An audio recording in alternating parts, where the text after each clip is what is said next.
మిత్ర నువ్వు కూడా రా.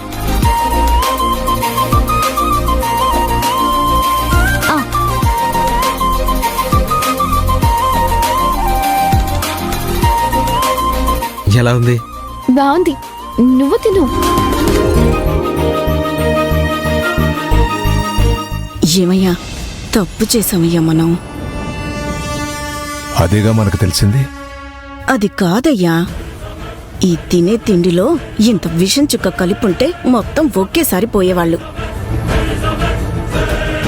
పాపం చెయ్యాలి కానీ ఆ పాపం మనకు అంటుకోకూడదే నాగమ్మ.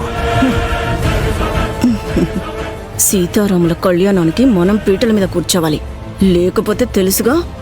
అబ్బా, క్షణం క్షణం గుర్తు చేయకే, నాకు గుర్తుంది కదా. నాగులు, కళ్యాణం చేసేది చేయించేది మనమే.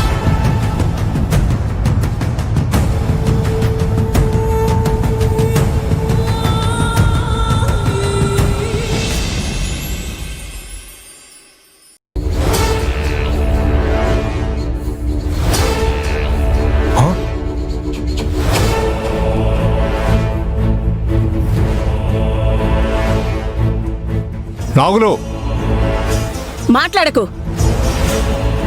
అయ్యా అయ్యా అంటూ వాళ్ళ కాళ్ల మీద పడి వాళ్ళు పడేసిన ఎంగిలి మెతుకులు పీకల దాకా మింగి ఇప్పుడు సిగ్గు లేకుండా కిల్లీలు వేసుకుంటున్నావా? కిల్లీలు అదేంటే?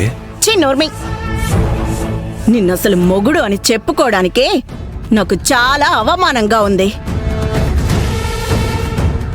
కాళ్ళు పట్టుకున్నావు అని రోజుకు 100 సార్లు అంటున్నావే. ఓ కాళ్ళు పట్టుకుంటున్న ప్రతిసారి నేను ఎంత నరకం అనుభవిస్తున్నానో తెలుసా? నా గుండె ఎంత రగిలిపోతుందో తెలుసా? ఆపవయ్యా నీ నాటకాలు. వాళ్ళని ఏమి చెయ్యలేకపోతున్నావు. ఎందుకయ్యా అంటే ఏదేదో సోది చెప్తున్నావు. నీ వల్ల కాదని నాకు అర్థమైంది. ఇంకో నాకు వదిలే. ఇంత ప్లాన్ చేస్తేనే ఏం కాలేదు, నువ్వేం చేయగలవు నాగులు? ఆడది తలుచుకుంటే ఏమైనా చెయ్యగలదు. ఆడదాని వలనే రాజ్యాలు కూలిపోయాయి, అన్నదమ్ములు కొట్టుకు చచ్చారు. ఇక వీళ్ళెంత? ఏం చేయబోతున్నావు? బ్రిటిష్ వాడి దారిలోనే వెళ్తా. అర్థం కాలేదు. చెప్తాగా.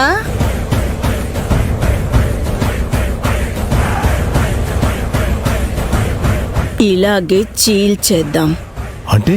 నరసింహం కుటుంబానికి రాజశేఖర్ కుటుంబానికి మధ్య చిచ్చు పెడదాం. అప్పుడు వాళ్ళ మధ్య మంటలు భగ్గున లేస్తాయి. ఆ మంటల్లో మనం చలి కాచుకుంటూ సీతారాముల కళ్యాణం చేద్దాం. వాళ్ళు పాలు నీళ్లు లాంటి వాళ్ళు. అలాంటి వాళ్ల మధ్య చిచ్చు పెట్టడం సాధ్యం కాదు. నేను చెప్పినట్టుగా చెయ్యి. అసాధ్యం సుసాధ్యమవుతుంది. ఏం చేయాలంటావు? నువ్వు నరసింహం కుటుంబం వైపు నుంచి నరుక్కుంటూ రా. నేను రాజశేఖర్ కుటుంబం వైపు నుంచి నరుక్కుంటూ వస్తా. ఆ తర్వాత ఉంటుంది రణరంగం. అర్థమైంది. ఆహా నాగులు, నిజంగా నువ్వు నాగుపామువే.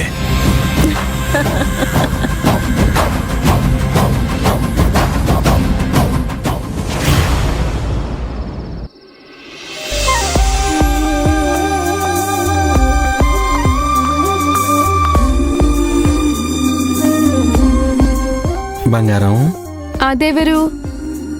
నా బంగారం ఎవరు? నువ్వే కదా. నా పేరు ఆనంది.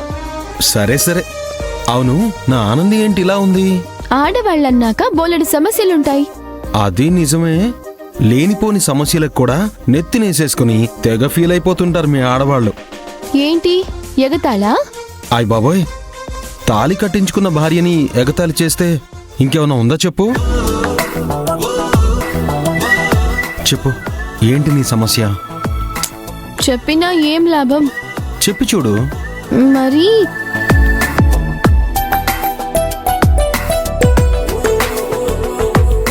చెప్పు. మరి చెప్పొచ్చుగా ఆనంది. సీతారాముల కళ్యాణానికి వెళ్ళాలి. అవును, మనం ఈ ఊరికొచ్చింది అందుకే కదా. అందరూ మంచి చీరలు కట్టుకుంటున్నారు. పిల్లలకి చెవులు కుడుతున్నారంటేనే మీ ఆడవాళ్ళు వీర లెవెల్లో రెడీ అయిపోతారు.